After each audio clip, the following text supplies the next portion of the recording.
kita di masa pandemi sampai masa new normal ini. Tentu izinkan saya mengawali diskusi ini dengan bicara peluang dan tantangan riset dan inovasi di Republik kita. Kita tahu bahwa negara kita ini negara kepulauan, ya. Luas perairannya mendominasi 62% lebih didominasi oleh perairan, dan kita punya berbagai potensi sumber daya perairan yang sangat luar biasa. Hasil lautnya juga kita tahu, wisata baharinya pun demikian, garamnya juga cukup banyak, tapi masih banyak yang impor, sehingga kita perlu dorong inovasi agar negara kepulauan yang garis pantainya termasuk terpanjang di dunia ini nggak impor lagi. Tentu ini juga kegiatan-kegiatan penelitian yang perlu didorong ke arah hilirnya. Kemudian berbagai hal terkait riset-riset dan inovasi dari kelautan luar biasa banyak.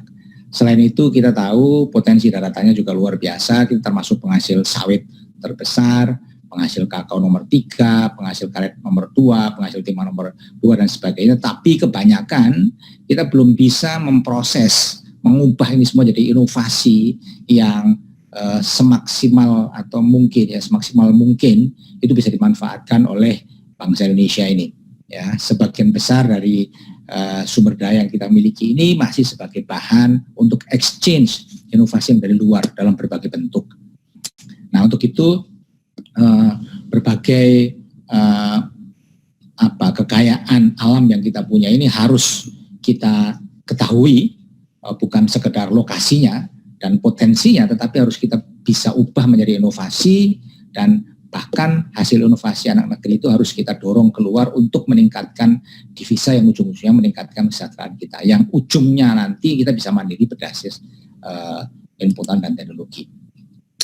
Seperti teman-teman ketahui bahwa untuk itu semua kita perlu melakukan riset, dan riset itu ujungnya menemukan invensi atau inovasi. Dan dari berbagai referensi kita tahu inovasi itu menjadi kunci, menjadi variabel paling penting untuk melakukan percepatan, utamanya terkait dengan pertumbuhan ekonomi. Ya.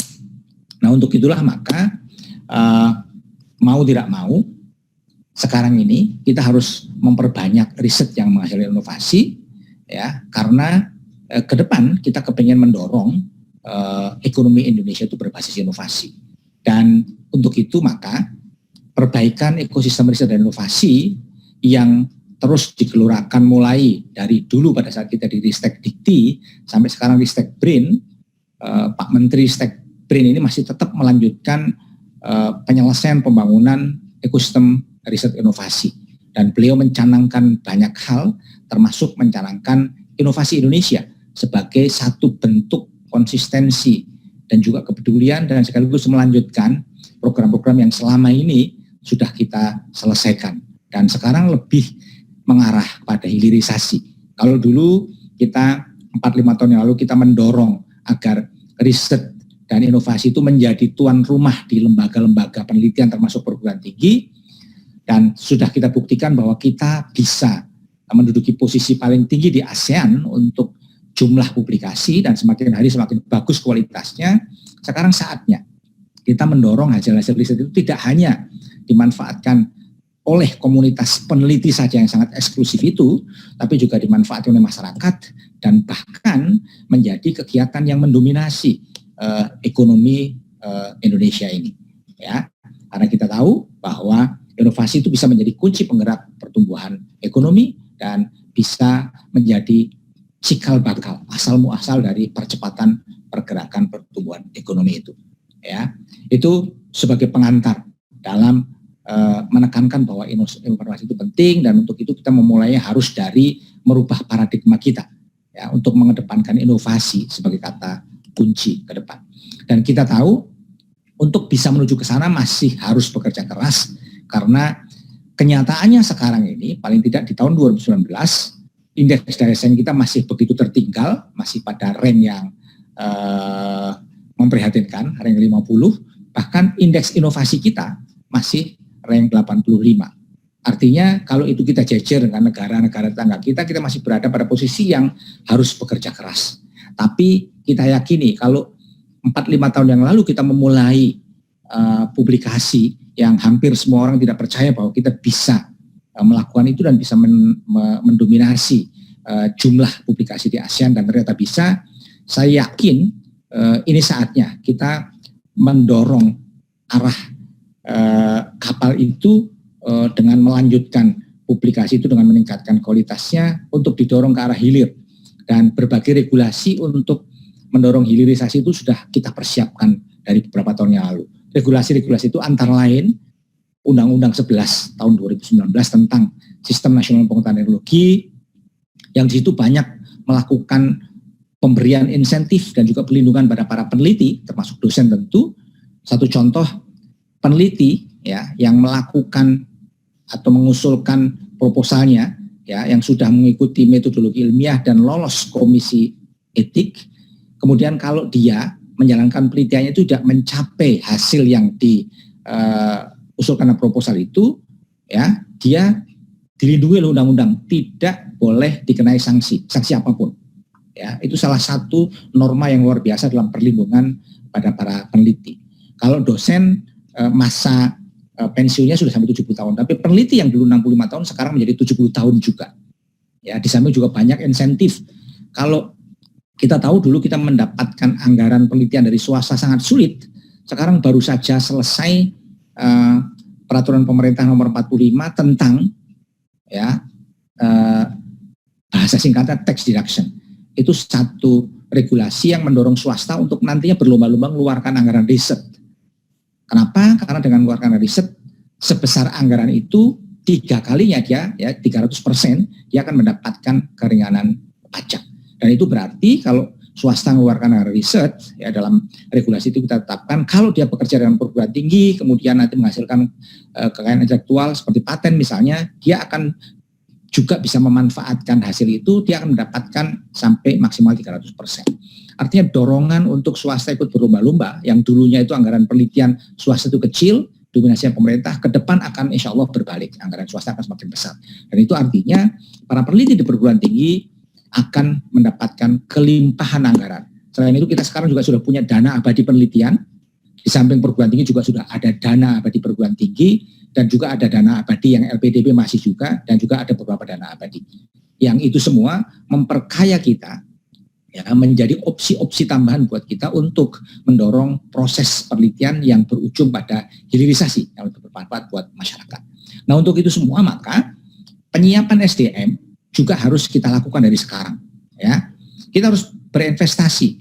Jadi saya salut pada teman-teman di beberapa perguruan tinggi yang mulai sekarang sudah mendorong dosen-dosen mudanya untuk sekolah setinggi-tingginya, ya tidak hanya S2 tapi S3, ya untuk menyiapkan ya pada suatu saat kita akan betul-betul bisa tidak sekedar menerima transfer teknologi, tapi kita juga bisa mengembangkan teknologi untuk didorong pada proses hilirisasi yang ujungnya mendatangkan kemanfaatan sosial dan ekonomi kepada institusinya, ya, kepada perguruan tingginya, termasuk kepada penelitinya itu sendiri. Dan itu akan menjadi peluang kita, ya, dalam mendorong inovasi kita untuk bisa berperan dalam pertumbuhan atau pembangunan ekonomi nasional.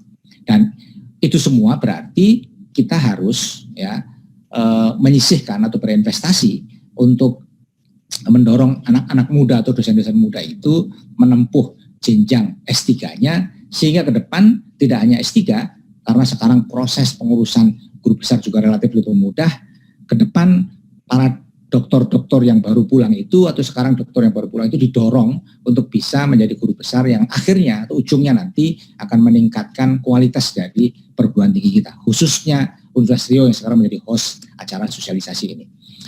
Bapak Ibu yang hormati, khususnya Pak Rektor dan teman-teman di UNRI, dengan keluarnya Undang-Undang 11 2019 seperti yang saya katakan tadi, peran Kemenristek BRIN ya dalam mengintegrasikan Litbang Jirap diberi peran yang sangat signifikan. Kalau sekarang Bapak Ibu mengenal ada LIPI, BPPT, Batan 8 sebagai LPNK ya, lembaga pemerintahan non kementerian sebagai institusi penelitian yang masih berada terpisah dengan Ristekbrin ya, termasuk lembaga-lembaga litbang kehutanan, lembaga litbang kesehatan, lembaga litbang lain yang ada di kementerian lembaga. Undang-undang ini mengamanatkan seluruh lembaga penelitian dan pengembangan itu nanti akan diintegrasikan dalam rumah besar yang namanya BRIN. Jadi Ristekbrin itu nantinya akan menjadi rumah besar litbang di Indonesia. Dan apakah itu hanya satu-satunya di dunia? Tidak. Ya, UK dengan UKRI itu sudah melakukan lebih awal, Korea juga sudah melakukan, Singapura juga demikian.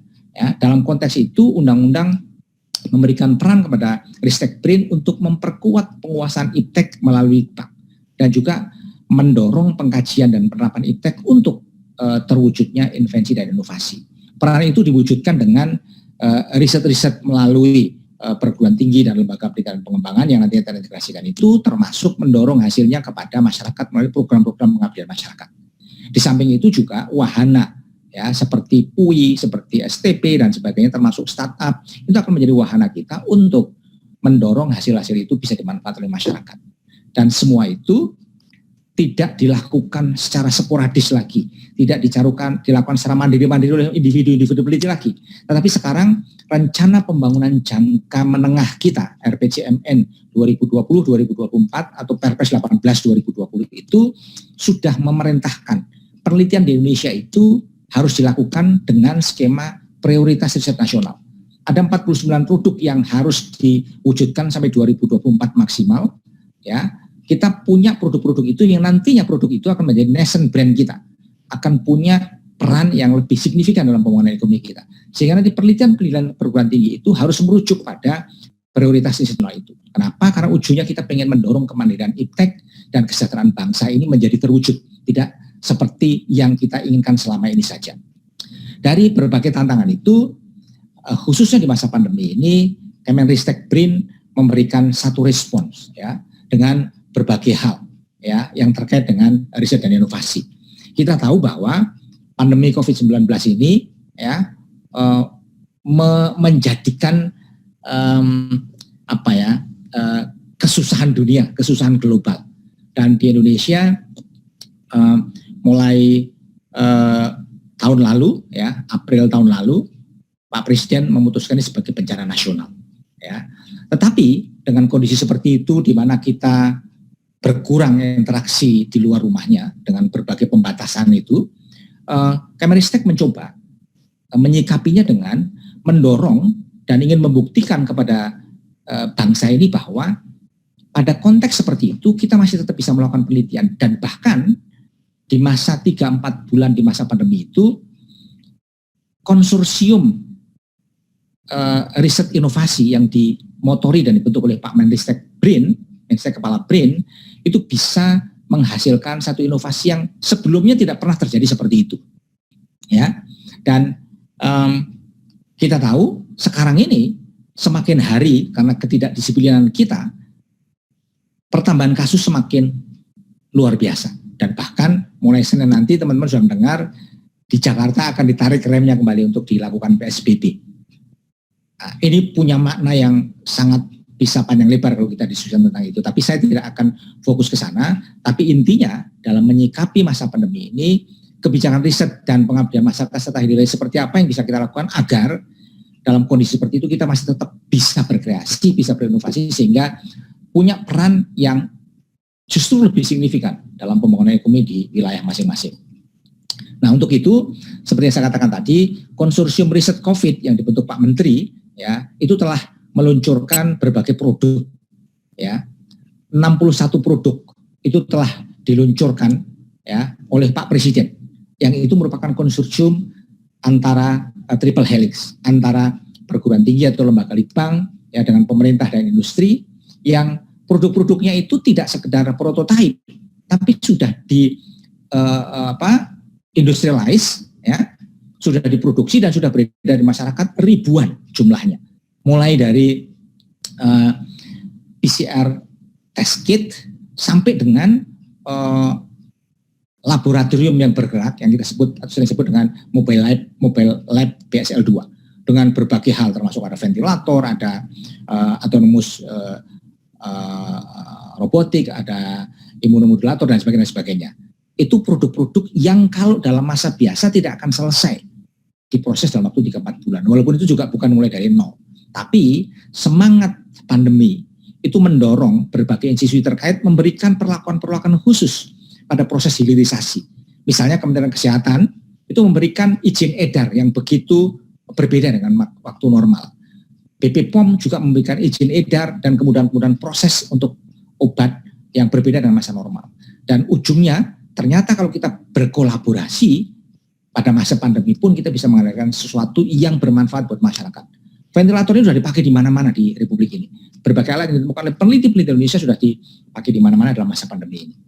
Itu sebagai contoh-contoh. Bukan hanya alat-alat kesehatan saja, bahkan vaksin merah putih pun ya itu didorong mendampingi vaksin yang diupayakan untuk bekerjasama dengan luar. Dan dalam waktu tidak terlalu lama, insya Allah Pak Menteri akan mencoba melaunch fasilitas vaksin merah putih ini. Karena baru saja keluar Kepres yang mendorong vaksin merah putih ini, di mana Pak Menristek sebagai leader di dalam mewujudkan vaksin merah putih. Dan bersama-sama dengan Eijkman, perguruan tinggi, dan lembaga-lembaga lain, kita sedang mendorong penyelesaian vaksin merah putih ini. Ya, artinya apa? Saya cuma ingin tekankan bahwa tidak ada batasan-batasan karena kita harus stay di rumah, kemudian tidak menghasilkan sesuatu atau tidak menghasilkan inovasi. Nah, tidak hanya itu saja, tetapi juga berbagai instrumen yang kita punya, termasuk Sinta misalnya, portal yang ada di Sinta, dan aplikasi-aplikasi yang lain pun kita sesuaikan untuk mensupport kerja teman-teman. Ya.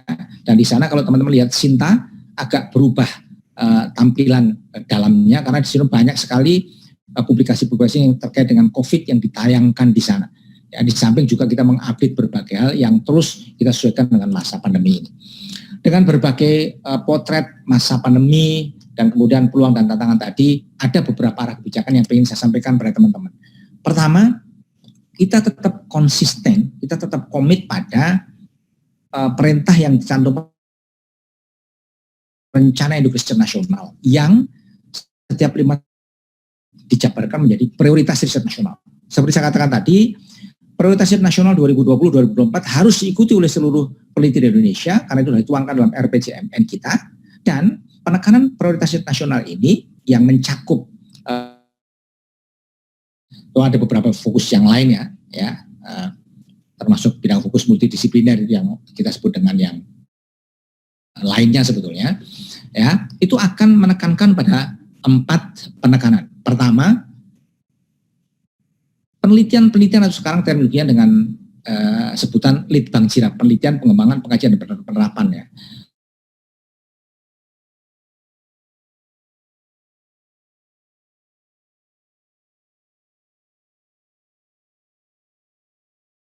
Itu hasil antara yang kita dorong dan kepingin dengan prioritas nasional ini adalah ada minimal hasil teknologi tepat guna yang bisa langsung dimanfaatkan oleh masyarakat dari hasil penelitian-penelitian kita.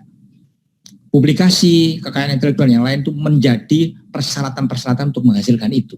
Karena kita sudah melewati masa untuk mengedepankan publikasi. Yang kedua, hasil penelitian itu harusnya mendorong peningkatan TKDN. Ya. Jadi kandungan dalam negeri itu betul-betul harusnya menjadi semangat kita untuk melakukan penelitian, untuk mewujudkan hasil-hasil penelitian kita yang nantinya harus kita dorong ke hilir. Ya. Selain itu menaikkan atau meningkatkan substitusi impor. Ya. Jadi apa yang dilakukan penelitian ini hendaknya memberikan kontribusi ya terhadap peningkatan lokal konten dalam konteks impor yang selama ini mendominasi. Dan kita tidak boleh melupakan bahwa penelitian pun juga harus tetap mempertimbangkan frontier teknologi. Ya. Jadi dengan penekanan-penekanan pada 4 kebijakan yang mengacu pada prioritas nasional ini, Pak Menristek Kepala BRIN ya ingin mendorong semua unit yang terkait dengan